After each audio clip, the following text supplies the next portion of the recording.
प्रकृतेर्गुणसम्मूढाः सज्जन्ते गुणकर्मसु तान् कृष्णविदो मंदान् कृष्णविन्न विचालयेत्। हरे कृष्ण। इस तीसरे अध्याय के 29वें श्लोक में आज भगवान हमें आगे बता रहे हैं कि किस तरह से प्रकृतिर्गुण सम्मूढ़ः, कि प्रकृति से के जो 3 गुण होते हैं उससे सम्मूढ़ अर्थात मूर्ख बना हुआ मनुष्य सज्जनते गुण कर्मसु, आसक्त हो जाता है किससे? गुण कर्मसु। अपना जो उसका जो गुण है, गुण से वर्ण प्रकट होते हैं। तो यहाँ गुण का अर्थ वर्ण है, जो उसका वर्ण है ब्राह्मण क्षत्रिय वैश्य शूद्र, और उसके अंतर्गत जो उसका कर्म है ब्रह्मचारी गृहस्थ वानप्रस्थ संन्यास आश्रम में, वो उससे आसक्त हो जाता है जो मूर्ख व्यक्ति है। क्यों? क्योंकि वो प्रकृति के 3 गुणों के अंतर्गत कार्य करता है। तान कृष्ण विदो मंदान, इसलिए भगवान कह रहे हैं कि उनको, तान का अर्थ है उनको, किनको? इन मूर्ख लोगों को जो प्रकृति के 3 गुणों से मोहित हो चुके हैं, उनको अकृष्ण विदो। अकृष्ण विदो किसे कहा गया? अकृष्ण विदो इन्हें कहा गया, अल्पज्ञानी पुरुष। श्रील प्रभुपाद लिख रहे हैं अल्पज्ञानी पुरुष जो प्रकृति के 3 गुणों से मूर्ख बन चुके हैं, जिनको प्रकृति ने पागल कर दिया और उनको कुछ समझ नहीं आ रहा कि जीवन में करना क्या है, केवल जो तमोगुण में है। एक्चुअली विदो, विद शब्द का होता है जानना, और तो वो अकृष्ण विदो हैं, वो कुछ नहीं जान पाते, वो अंधकार में होते हैं। जो ऐसे लोग हैं अकृष्ण विदो, ऐसे लोगों को मंदान, मंदन का अर्थ है आत्म साक्षात्कार समझने में आलसियों को श्रील प्रभुपाद लिख रहे हैं। कहते हैं ना मंद भाग्य स उपद्रिता, भागवत में श्लोक आ रहा है। तो ये मंद लोग हैं, इनकी जो भक्ति भगवान आत्म साक्षात्कार को करने की जो गति है वो बहुत मंद है, बहुत धीरे है। यह मंद का दूसरा अर्थ है ये कम बुद्धि वाले, बेवकूफ़ हैं, इनको पता ही नहीं कि जीवन में हम कोई आहार निद्रा भय मैथुन करने थोड़ा ना आए हैं।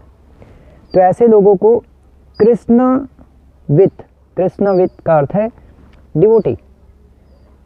जो तत्वविद पिछले श्लोक में कहा गया था उसी को इस श्लोक में अब कृष्णविद कहा गया। यूँ समझिए, कृष्णविद का अर्थ होता है कि जो वेदों के लक्ष्य को समझता है, या भगवान के उपदेशों के पीछे भगवान क्या कहना चाह रहे हैं, भगवान की चेष्टा को समझता है, उसको कहते हैं कृष्णविद।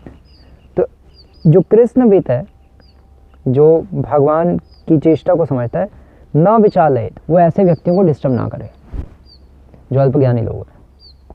अब भगवान ऐसा क्यों कह रहे हैं? क्योंकि अर्जुन पिछले श्लोक को सुन के भगवान से पूछ रहा था कि भगवान आप की बात मुझे सही लग रही है, लेकिन क्या जो तत्ववेता हैं या जो कृष्णवेता हैं, प्योर डिवोटी, क्या इसे अल्पज्ञानियों को जो भक्ति नहीं कर रहे उनको भी ऐसा समझाए वो कि तुम भी इंद्रिय तृप्ति मत करोगे, मैं नहीं कर रहा? तो उसके उत्तर में भगवान ने श्लोक बोला कि नहीं, उनको नहीं समझाना चाहिए एक डिवोटी को। तो अब पॉइंट ये है कि यहाँ पर ये वैसे श्लोक 29 श्लोक है, और ये 29 श्लोक 26 श्लोक भी ऐसा ही था, उसकी कॉन्टिन्यूशन में ये श्लोक है। और इसमें अब थीम क्या चल रही है? थीम एक्चुअली लोक संग्रह की चल रही है। लोक संग्रह का अर्थ है लोक कल्याण की। तो कल्याण, लोक कल्याण के उद्देश्य से ही भगवान कृष्ण कह रहे हैं कि लोगों का इसमें कल्याण नहीं होगा अगर तुम उनको उनके कार्य करने से रोकोगे कि नहीं तुम भी मेरी तरह सेंसेस को कंट्रोल करो, शुद्ध भक्त बनो। अगर ऐसे करोगे तो उनका कल्याण नहीं होगा। लोक कल्याण इसमें नहीं है। तो लोक कल्याण की थीम चल रही है इन श्लोकों में, इसलिए अर्जुन को भगवान इस तरह से समझा रहे हैं कि लोक कल्याण इसमें कि उनको तंग मत करो, जो कर रहे हैं वो भोग कर रहे हैं, करते रहने दो। ये चल रही है। अब पॉइंट ये है कि लेकिन श्री प्रभुपाद एंटी लिख रहे हैं तात्पर्य में। प्रभुपाद भगवान की बात को काट रहे हैं। प्रभुपाद कह रहे हैं किंतु भगवत भक्त भगवान से भी अधिक दयालु होते हैं, क्योंकि भगवान के अभिप्राय को समझते हैं, है ना। तत्व कृष्णविद वो जो भगवान के चेष्टा को समझता है, भगवान का अभिप्राय क्या है इस श्लोक को कहने का, वो उसको समझता है, उसको कहते हैं कृष्णविद। इसलिए प्रभुपाद लिख रहे हैं कि भगवत भक्त अधिक दयालु होते हैं, वे भगवान के अभिप्राय को समझते हैं, फलतः वे सभी प्रकार के संकट झेलते हैं, यहाँ तक कि वे ज्ञानी पुरुषों के पास जा जाकर उन्हें कृष्ण भावनामृत के कार्यों में प्रवृत्त करने का प्रयास करते हैं। जो मानव के लिए परम आवश्यक है। लेकिन जो डिवोटी होते हैं वो फिर भी भगवान की इस बात को पीछे करते हुए प्रचार करते हैं और लोगों को डिस्टर्ब करते हैं। भगवान कह रहे डिस्टर्ब मत करो, फिर भी करते हैं। क्यों? अब क्वेश्चन यहाँ पे उठता है क्यों? आप कहोगे वो तो हमें पता ही है क्वेश्चन, वो तो हम ये श्लोक ये पॉइंट हमें पता ही है। क्यों? क्योंकि प्रीचिंग करनी है हमें और उनको भक्त बनाना है। लेकिन नहीं, केवल ये रीज़न नहीं है। पॉइंट ये है कि अब वैदिक काल में, एक्चुअली ये श्लोक वैदिक काल में एज इट इज़ एप्लीकेबल होता था।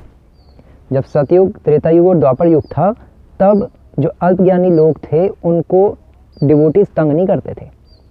वर्णाश्रम का विधान था और सब अपने अपने जो सकाम कर्मी होते थे, सकाम कर्मी योगी, वो यज्ञ इत्यादि करते थे, देवी देवताओं को खुश करते थे और अपनी इंद्रियों को संतुष्ट करते थे। वर्णाश्रम तो बना ही इसलिए, एक्चुअली संसार किस लिए बना है? संसार भगवान ने बनाया भोग अर्थम व मोक्ष अर्थम। या तो इस संसार में आकर भोग करें हम, या हम इस संसार की वस्तुओं को यूज़ करके मोक्ष प्राप्त करें। और इस संसार की सृष्टि करके भगवान ने फिर चातुर्वर्ण्य मया सृष्टम, 4 प्रकार के वर्ण और आश्रम बनाए ना। तो इन 4 प्रकार के वर्ण आश्रमों में जो पूर्व काल में सबको अपनी अपनी इच्छाओं को पूरा करने का अवसर दिया जाता था, ताकि उनकी वेदों पर श्रद्धा आ जाए। और वेदों पर एक बार श्रद्धा आएगी तो वो ही वेद कहेंगे कि कृष्ण भगवान है, एकला ईश्वर कृष्ण, तो एकदम से फिर व्यक्ति मान लेगा और डिवोटी बन जाएगा। धीरे धीरे ग्रेजुअल प्रोसेस था पहले ये। लेकिन अब कलयुग में, ये तो वैदिक काल में श्लोक एज इट इज एप्लीकेबल हो सकता था, होता भी था सतयुग, त्रेता और द्वापर युग में। लेकिन अब कलयुग शुरू हो गया, कलयुग में वर्णाश्रम है नहीं, वैदिक काल का टाइम खत्म। अब इस श्लोक को डिवोटीज इस तरह से ही लेते हैं कि भगवान जो कह रहे हैं उनका अभिप्राय ये है कि प्रीचिंग करो, डिस्टर्ब करो। क्योंकि अगर वो अनडिस्टर्ब रहेगा, डिस्टर्ब नहीं होगा तो वो नर्क चले जाएगा। डिस्टर्ब होगा तो एटलीस्ट नर्क जाने से तो बच जाएगा। इसलिए डिवोटीज प्रीचिंग करते हैं। वो कहते हैं डिस्टर्ब हो जाए लेकिन नर्क जाने से बच जाएगा। और भगवान का अल्टीमेटली लक्ष्य तो संसार के जीवों को इस नर्क से निकालना ही है। और वैदिक काल में तो निकल जाते, क्योंकि वैदिक काल में तो भगवान का वर्णाश्रम जो डिवीजन था, सिस्टम, वो चल ही रहा था। लेकिन कलयुग में तो चल नहीं रहा। तो इसलिए कलयुग में डिवोटीज प्रीचिंग करते हैं। और कलयुग में इसलिए प्रीचिंग करते हैं क्योंकि कलयुग में ब्राह्मण, क्षत्रिय, वैश्य, शूद्र, ये ब्रह्मचारी, गृहस्थ, वानप्रस्थ, सन्यास कुछ भी नहीं है। लोग एथीस्ट बन चुके हैं, डीमंस बन चुके हैं, मतलब पूरे ख़त्म ही हो चुके हैं ना। भक्ति ही नहीं रही। एटलीस्ट देवी देवता की भक्ति तो करते हो, मतलब कुछ भी नहीं रहा। लोग तो पूरे पागल हो चुके हैं, हिप्पीज़ वगैरह क्या थे सब। इसलिए जो डिवोटीज़ हैं वो कहते हैं पूरी सोसाइटी क्योस हो चुकी है, इसलिए प्रीचिंग करते हैं। अनडिस्टर्ब रहेंगे, अगर हम इनको तंग नहीं करेंगे तो ये खुशी खुशी नर्क चले जाएंगे। इससे अच्छा हम इनको तंग करते हैं, थोड़ा दुख देते हैं कि भक्ति करो, तो उससे ये थोड़ा तंग होंगे और नर्क जाने से तो बच जाएंगे। एटलीस्ट स्वर्ग तो चले जाएंगे। श्रील प्रभुपाद कहते थे कि इस्कॉन में डिवोटीज़ जो मैकेनिकली डिवोशन करते हैं वो मोस्टली डिवोटीज़ स्वर्ग तक जाएंगे। तो इसलिए डिवोटीज़ तंग करते हैं। इसलिए श्रील प्रभुपाद लिख रहे हैं कि क्योंकि डिवोटी दयालु होता है, डिवोटी को पता है कि भगवान भी दयालु हैं, लेकिन कलयुग में उस दयालुता को कैसे प्रकट करना है वो डिवोटीज जानते हैं। इसलिए डिवोटीज फिर प्रचार करते हैं। श्री प्रभुपाद भी संकीर्तन यज्ञ ला रहे हैं, कलयुग में संकीर्तन यज्ञ सर्वश्रेष्ठ है। तो इस तरह से हम लेंगे श्री प्रभुपाद की इस बात को कि प्रभुपाद कह रहे हैं कि डिवोटी फिर भी प्रचार करता है। क्यों करता है? क्योंकि प्रचार करना ही पड़ेगा। वर्णाश्रम ही नहीं है, ख़त्म हो गया। वैदिक काल में इतनी जो वैदिक संस्कृति एस्टेब्लिश थी, ख़त्म ही हो गई। लोग पागल हो चुके हैं, जंगली बन चुके हैं। अब ऐसे लोगों को थप्पड़ मार के भक्ति करने के लिए नहीं कहेंगे तो क्या कहेंगे? उनको ऐसे ही कहना पड़ेगा। तो ये इस श्लोक का यहाँ पर अर्थ है।